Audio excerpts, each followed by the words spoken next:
Thank you very much, Madam Toastmaster. Fellow Toastmasters and guests, bosses happen. There's nothing you can do to avoid it. No matter what, bosses just kind of happen. Has anyone here, or rather, is anyone here currently, or maybe in your last job, a boss? Cool, lots of bosses around here. Is there anyone here who is a leader? Hands up. Oh, I'm glad to see this. Look at this. There are only a couple hands down. Okay, there's basically no hands down with the leader. And that's a good thing. You see, a lot of people always assume that you have to be a boss to be a leader, or they assume that you have to be a leader to be a boss. A boss is a job. A leader is a person. Now, back in the late 80s, early 90s, I was in university, and that was the first time I happened to see this particular picture. That kind of showed the difference between a boss and a leader. I'm sure you guys have seen something like this before, right? Where the boss is the one who's up high, and he's driving the people forward, yelling at them, telling them to do their job and do their work. Because if the boss doesn't yell at you, telling you to do things, the workers are too lazy and too stupid to do it on their own, right? Anyone ever have a boss like that? A leader is entirely different. We were shown back in the early 90s that a leader is willing to get down there into the trenches. They're willing to lead by example, and they're going to do the work with the rest of the team. And I have to admit, that's a much better situation than this whole boss thing that came before, right? But it's still not perfect. It's still not what we should be striving for today. In particular, take a look at that lower picture, and what do you actually see going on down here? Look at all those people. They're all the same.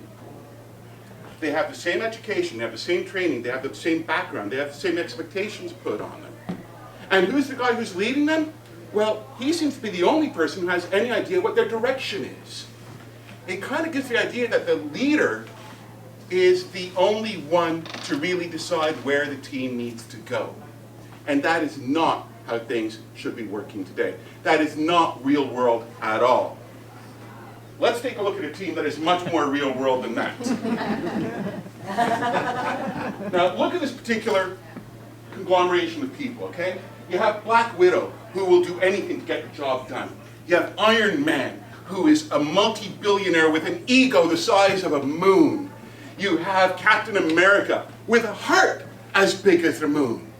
You have Hawkeye, who will always stay on target and get the job done. The Incredible Hulk with his incredible strength, and when he's this alter ego of Dr. Banner, that incredible mind. And you have Thor, God of Thunder, or as my wife calls him, God of Sexy.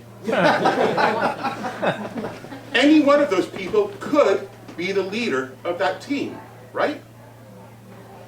Who is the leader? Iron Man. What's that, Ashley? Iron Man. No, he's not. Captain America. No, he's not. Who's that? That? Captain America. Captain America, that's right, Chris. Why is Captain America the leader, though? Because he's the most even-keeled and he leads from the front. That's true. What's that? He's conscious about what he does and everything. That's true, too. What it really comes down to, there are two reasons that Captain America is the leader. First of all, he's willing to take on the responsibility of leadership. You can't be a leader unless you're willing to lead. The other main thing, the other people on the team are willing to let him lead. Have you ever tried leading a group of people who didn't want to be led? You can't do it. To be a leader, you need to be willing to take on the responsibility, and you need to be willing to let that person lead. And that is how an inclusive leadership environment works. And that brings us to that whole idea of inclusion. An inclusive environment is really what we're striving for nowadays. An inclusive environment is very open. They are culturally aware, they are open-minded, they're willing to accept people from all walks of life. They're even aware of their own personal biases that they might have against someone because of how culture has impacted them. They are very culturally aware. An inclusive team is very diverse. An inclusive team will actually push for diversity. I don't want a cookie-cutter member to come onto my team. I don't want someone just like me, because if it's just like me, all what I'm going to get is the benefit of me. I need someone who's different from me. I need someone who has a different education, a different background, a different life experience. And those are the members that you want to bring in to your team. An inclusive environment is very trusting. This is really interesting. You're taking all these people from these very different backgrounds, a very diverse group, right? When you have diversity to that extent, you can potentially have a lot of conflict. Well, back in the old days, we used to say that the way to resolve conflict is to build bridges and get common ground between conflicting views. Nowadays, that's not quite the right way to do things. Nowadays, instead, we say, dive into the conflict. Get down to the bottom of it. Find out what's at the root of the conflict and build understanding from there. When you build understanding, you build compassion and you build trust. An inclusive team is very trusting of one another. They will support one another, and they will give each other the resources that each one of them needs. As a result, an inclusive team is very results-oriented. You see, when the team comes together, they know that they have a goal. They know that they have to get to that goal. That's what everything is getting to that goal. You are now looking at the resources that every person takes from each of these vast backgrounds, what they all bring to the team to achieve that goal. Everyone has the goal in mind, everyone knows what they're bringing, everyone knows what the other person is bringing. And as a result, it drives performance high. Studies show that inclusive environments, inclusive teams, are the most productive teams of any of them. And I wish I had enough time to show you the slide pertaining exactly to that, but I don't. How do you get to an inclusive environment, though? I like to follow yet another acronym, go figure. This one is called EACH. It stands for Empowerment, Accountability, Courage, and Humility. These are the 4 things that you want to foster throughout your entire team environment to build an inclusive environment. Empowerment. Supposing it here at Toastmasters, we're planning some type of event, and Carmen, you are going to be chairing that event. Maybe it's a contest or something like that. You're going to ask for people to volunteer and help you out, right? So Danielle is going to sign up, and Vincent is going to sign up, and you'll get a few people who will come together and say, yeah, I'm going to help you with that. Well, when you get the team together, you don't start saying to them, okay, you do this, you do that thing, and I'll do nothing, and I'll just stand back and watch. No, you get together as a team and you say, this is what we have to get to. What are the things that need to be done? And you discuss that as a team. And Danielle says, oh, I have a friend who's a caterer. And Vincent says, oh, I have a friend who can print invitations. And you start pulling on all their resources, all of their connections, all of their experiences to get that final job done.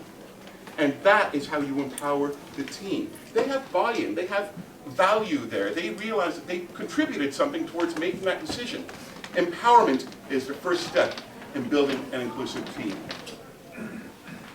Next comes accountability. And accountability is a two-way street. You have to hold your team members accountable, and they have to hold you accountable.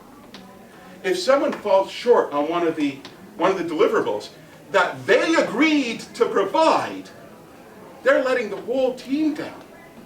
And the team has to let them know, hey, that was your job. We have to make sure it gets done.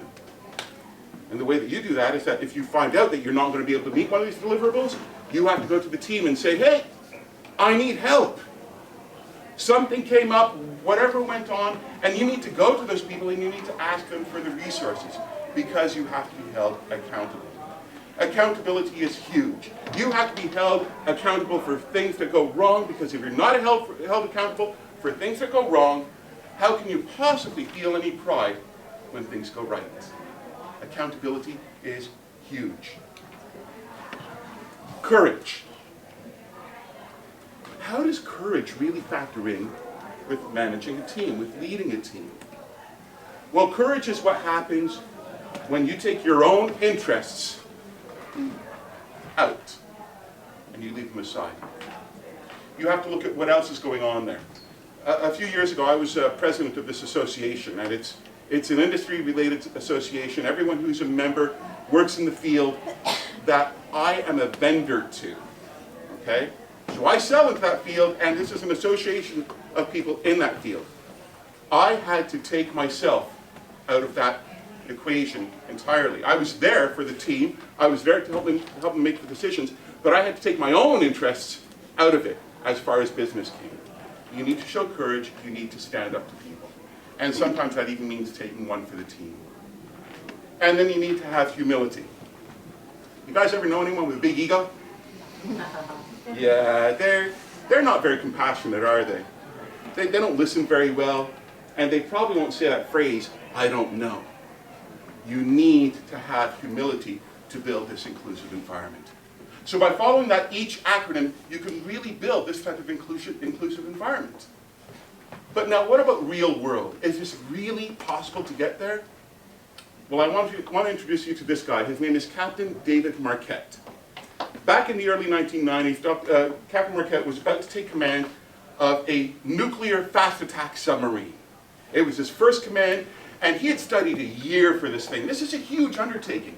You need to study everything about the boat and about the crew, and you need to know everything that goes on that ship. He was getting an older ship, an older boat, but with one of the best crews in the Navy, and he was really looking forward to it.